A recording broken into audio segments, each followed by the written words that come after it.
نماز کی 6 شرائط ہیں، یعنی کہ اگر ہم ان کو اس طرح سے دیکھ لیں کہ نماز میں داخل ہونے کے ہمارے اوپر جو اسلام نے قوانین لاگو کیے ہیں وہ کتنے ہیں؟ 6 ہیں۔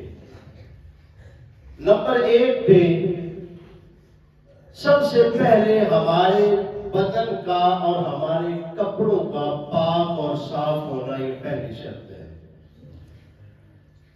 کپڑے ہمارے بالکل پاک ہونا ضروری ہے، بالکل ان کے اوپر کوئی غلاظت، کوئی ایسی چیز نہ لگی ہو۔ یہاں پہ میں وضاحت کرتا چلوں، اگلے دن بھی کوئی دوست مجھ سے پوچھ رہا تھا کہ جو چھوٹا بچہ ہے اس کے پیشاب کا کیا ہوتا ہے؟ تو بھائی بالاتفاق یہ واضح طور پہ بات ہے، بچہ ہو یا بڑا ہو، پیشاب پیشاب ہی ہے، چاہے وہ کچھ کھاتا ہے یا صرف دودھ پی رہا ہے۔ جیسے بڑے کا پیشاب ناپاک ہے، بچے کا بھی پیشاب اسی طرح سے ناپاک ہے۔ اگر کپڑوں پہ بدن پہ لگ گیا تو اس کو صاف کرنا، دھونا جو ہے وہ ضروری ہے۔ نمبر 2 پہ جگہ کا پاک اور صاف ہونا یہ بھی ضروری ہے کہ جہاں پر آپ نماز ادا کر رہے ہیں اس جگہ کا پاک ہونا ضروری ہے۔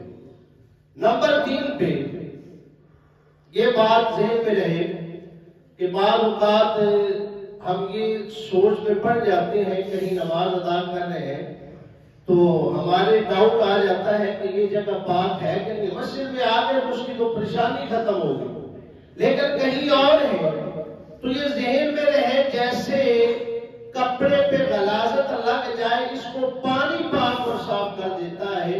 کچھی جگہ ہے، اس کے اگر اوپر کوئی ایسا کام ہے، سورج کی روشنی جیسے پڑی تو اس جگہ کو وہ سورج کی جو روشنی ہے، سورج کی جو حرارت ہے وہ پاک اور صاف کر دیتی ہے، ٹھیک ہے۔ اگر ظاہری طور پہ کوئی گندگی پڑی ہوئی ہے وہ تو ہمیں نظر آ رہی ہے، اس کو ہٹانا ہمارے لیے ضروری ہے۔ اس کے بعد ہمارا یعنی جگہ کا پاک ہونا یہ بھی شرائط میں شامل ہے۔ نمبر 3 پہ ستر عورت کا ہونا۔ اب ستر یعنی کہ جو ہمارے اوپر عورت کا اور ستر ہے، مرد کا اور ستر ہے، یعنی کہ جو ہمارا بدن چھپانا ضروری ہے، شریعت اسلامیہ نے ہمیں بتایا ہے اس کا اہتمام کرنا۔ اور وہ مرد کا ستر کیا ہے؟ وہ الگ ہے، عورت کا الگ ہے۔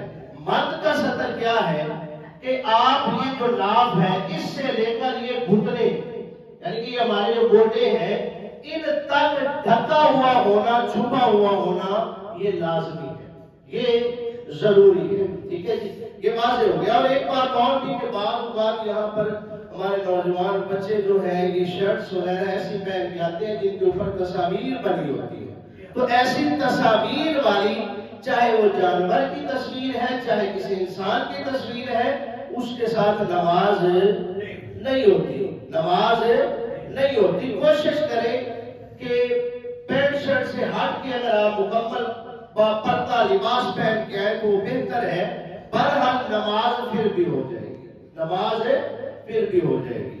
اس کے بعد یعنی کہ ستر عورت، اور مرد کا یہ ہے عورت کا ہاتھ چہرے کے سوا تمام بدن کا، اور پاؤں، چہرے، پاؤں اور بدن، دوسرا جو ہے یہ ہاتھ کے سوا سارا کا سارا جسم جو ہے وہ ستر عورت ہی ہے، اس کو چھپانا لازمی ہے، اس کو چھپانا فرض ہے، ضروری ہے۔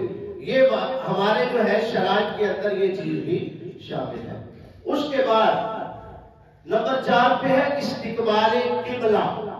استقبال قبلہ سے کیا مراد ہے کہ ہمارا رخ جو ہے، ہمارا چہرہ جو ہے وہ قبلہ کی طرف ہونا ضروری ہے جب ہم نماز کا اہتمام کریں تو اس وقت۔ اور یہ بھی مسئلہ یاد رکھیں کہ بعض اوقات ہم ایسی جگہ پہ چلے جاتے ہیں جہاں پر ہمیں پتہ نہیں چلتا کہ قبلہ کس طرف ہے اور کوئی بندہ بھی نہیں مل رہا، تو پھر اس حالت میں کیا کرے؟ انسان تحری کرے، کوشش کرے اپنے ذہن سے کہ یہاں پر قبلہ ہو سکتا ہے، اور جس طرف اس کا غالب گمان آئے اسی طرف نماز رک کر کے ادا کر لے، اس کی نماز ہو جائے گی۔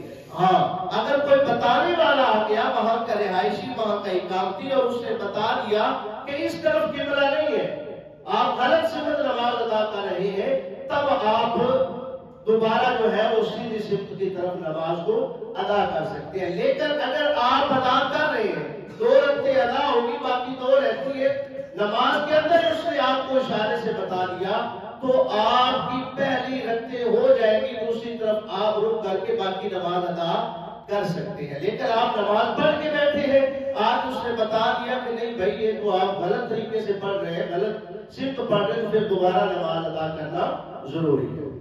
نمبر 5 پہ نماز کا وقت ہونا، یعنی کہ ٹائم بھی نماز کا ہو، فجر کی ادا کر رہے ہیں تو فجر کا وقت ہو، ظہر کی ادا کر رہے ہیں تو ظہر کا وقت ہو، اس طریقے کے ساتھ نماز کو اس کے ٹائم پہ ادا کرنا یہ بھی شرائط میں شامل ہے۔ اس کے بعد نمبر 6 پہ جو لاسٹ ہے وہ ہے نیت کا کرنا، ٹھیک ہے۔ نیت تو ظاہر سی بات ہے دل کے پختہ ارادے کا ہی نام ہے۔ جب ہم وضو کر کے چل پڑتے ہیں تو نماز کی نیت اور نماز کی غرض سے ہی آ رہے ہوتے ہیں، لیکن پھر بھی زبان سے اقرار کر لینا یہ مسنون عمل ہے، مستحب عمل ہے، اس طریقے کے ساتھ بھی نیت کو کر لینا چاہیے۔ یہ ہے میرے دوستو بھائیوں 6 شرائط کی، یہ اگر ایک بھی کام ہوگی تو اس سے ہماری نماز نہیں ہوگی۔ یہ 6 شرائط ہے۔ اس کے بعد جو فرائض ہے وہ 7 ہے۔ فرائض کتنے ہیں؟ 7 ہے۔ نمبر 1 پہ تکبیر تحریمہ، یعنی کہ جب ہم اللہ اکبر کر کے نماز کو شروع کرتے ہیں، نماز کا آغاز کرتے ہیں، اس کو ہم کیا کہتے ہیں؟ تکبیر تحریمہ کہتے ہیں، اللہ اکبر کر کے۔ یہی وجہ ہے کہ اگر امام چاہے رکوع کے اندر بھی ہو تو ہمیں تکبیر تحریمہ کہنا پڑتی ہے۔ وجہ کیا ہے؟ کیونکہ وہ فرض ہے، اگر فرض رہ گیا تو نماز نہیں ہوگی، اس لیے ہم تکبیر تحریمہ باندھتے ہیں اور اس کے بعد ہماری نماز کا جو ہے وہ آغاز ہوتا ہے۔ نمبر 1 پر کیا ہے یہ؟ تکبیر تحریمہ۔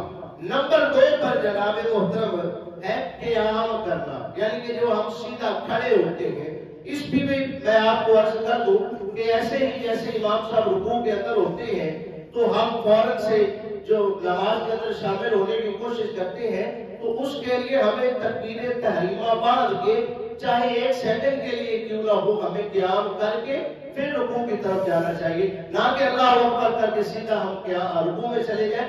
ایسے نماز ہماری وہ رکعت اور نماز نہیں ہوگی، چونکہ ہم نے فرض کو جو ہے وہ چھوڑ دیا۔ فرض کو چھوڑنے سے نماز نہیں ہوتی۔ یہ 2 فرائض ہو گئے۔ نمبر 3 پہ ہے جناب قرات کا کرنا، ٹھیک ہے، یعنی کہ جو امام فجر اور مغرب اور عشاء کی پہلی 2 رکعتیں اور مغرب کی پہلی 2 رکعتوں کے اندر جو جہری قرات کرتے ہیں امام صاحب، وہ ہوگی قرات۔ یا اگر ہم تنہا پڑھ رہے ہیں تو جو ہم خاموشی کے ساتھ قرات کرتے ہیں، یہ قرات کرنا بھی کیا ہے؟ فرض ہے، ٹھیک ہے جی۔ قرات کتنی ہونی چاہیے وہ ہم آگے واجبات کے اندر اس کی بات کریں گے۔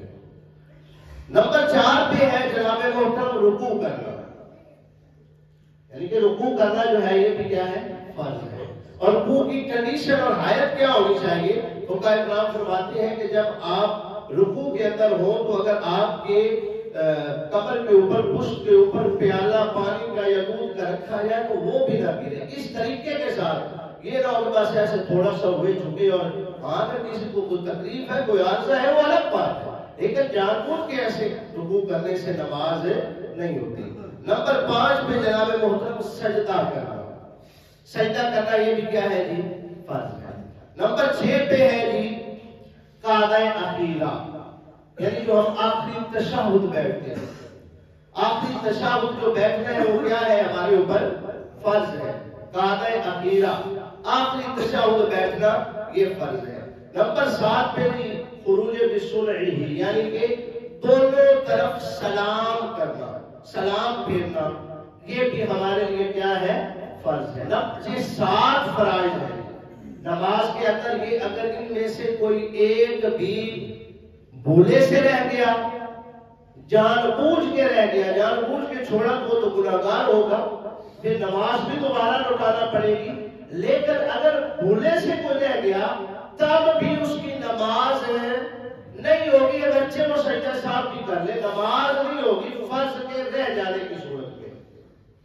پھر آگے سجدہ صاحب کی جب فصل آتی ہے تو اس کے اندر اس کو مزید میں عرض کرتا ہوں۔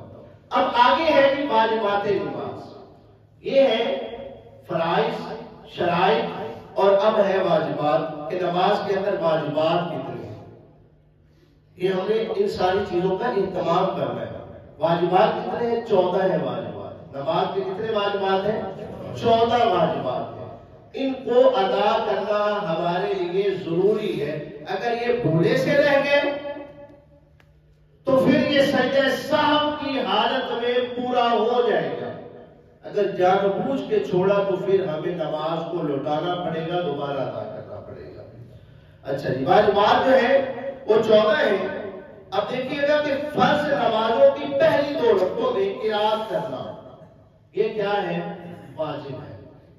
یعنی اگر امام کے ساتھ ہم پڑھ رہے ہیں تو امام کی قرات، اور اگر ہم تنہا پڑھ رہے ہیں تو ہماری الگ سے جو ہم نے طریقہ عرض کیا ہے پہلے نماز کے ادا کرنے کا، اس طریقے کے ساتھ قرات کرنا یہ ہمارے لیے لازمی ہے، واجب ہے۔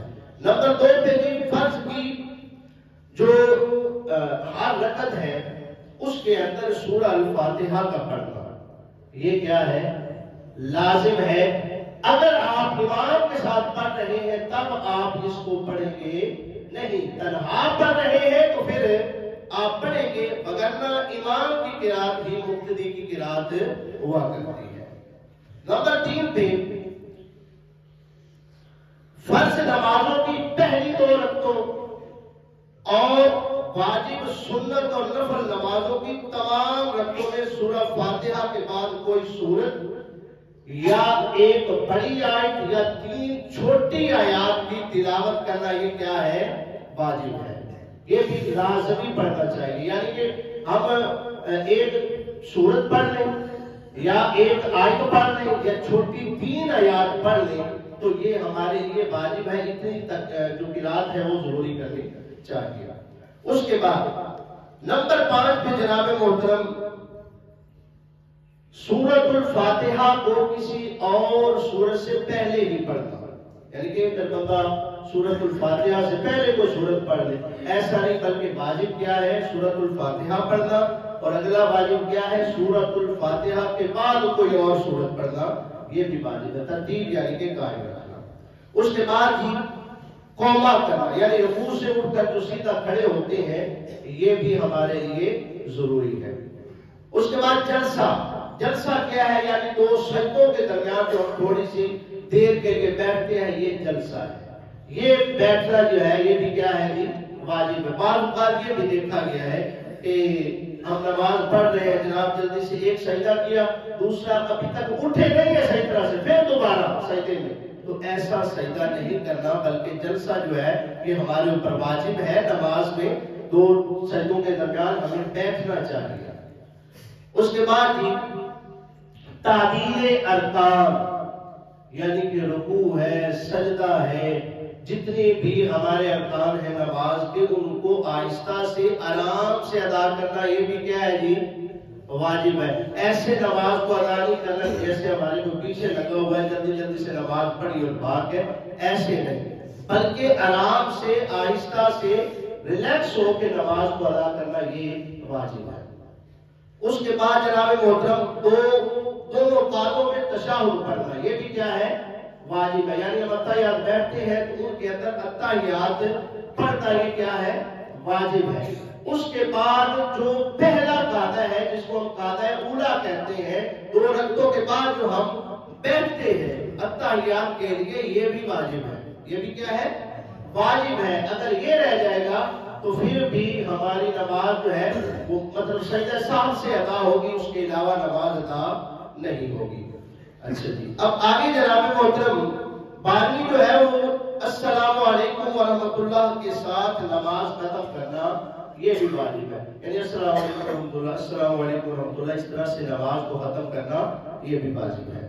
اب آگے جناب نمبر 13 پہ عیدین کی نمازوں میں زائد تکبیریں کہنا، جیسے ہم کہتے ہیں نا کہ 6 زائد تکبیریں، تو یہ بھی کہنا کیا ہے؟ واجب ہے۔ یہ بھی کہنا واجب ہے۔ اور نمبر 14 پہ جناب محترم ہاں، نماز وتر میں قنوت کے لیے تکبیر کہنا اور دعائے قنوت پڑھنا، یعنی کہ ہم نے نماز وتر ادا کرنی ہے، وہاں جو اللہ اکبر کہتے ہیں یہ کہنا کیا ہے؟ واجب ہے، اور دعائے قنوت پڑھنا کیا ہے؟ یہ بھی واجب ہے۔ ہاں، اب یہ تھے واجبات، فرائض اور شرائط۔ اب یہ سجدہ سہو کا حکم کیا ہے؟ سجدہ سہو کا حکم میرے بھائیوں یہ ہے کہ اگر فرض میں تھوڑی سی تاخیر ہو جائے، جان بوجھ کے نہیں، غلطی سے تاخیر ہو جانے کی صورت میں اور واجب کے چھوٹ جانے کی صورت میں، رہ جانے کی صورت میں، سجدہ سہو کے ساتھ ہماری نماز جو ہے وہ ادا ہو جائے گی۔ اس کے علاوہ جو ہے اگر فرض رہ گیا تو پھر نماز نہیں ہوگی، اگر واجب رہ گیا تو پھر ہم اس کو سجدہ سہو کے ساتھ ادا کر سکتے ہیں۔ اس طریقے کے ساتھ ہماری جو نماز ہے وہ مکمل ہو جائے گی۔ آخری بات یہ کر کے اجازت چاہوں گا کہ کل کسی بچے نے یہ سوال پوچھا کہ اگر سحری کا وقت تھوڑا رہ گیا ہے اور اگر بندے کے اوپر غسل فرض ہے تو اب وہ کیا کرے؟ پہلے غسل کرے یا سحری کرے؟ تو اب سحری پہلے کرے، اس طریقے کے ساتھ کہ وہ استنجا کرے، اپنا وضو کرے، طہارت صغریٰ جو ہے وہ ادا کرے، یعنی کہ وضو کرنے کے بعد وہ اپنا سحری کا اہتمام کرے، سحری کرنے کے فوراً بعد جو ہے وہ غسل کرے اور اپنے نماز فجر کے لیے شامل ہو جائے۔ اس طریقے کے ساتھ جو ہے یہ آپ کی جو ہے نا وہ سحری بھی ہو جائے گی، روزہ بھی ہو جائے گا اور آپ کی نماز جو ہے وہ بھی ہو جائے گی۔ دعا ہے کہ اللہ خالق کائنات مجھے اور آپ کو عمل کی توفیق دے۔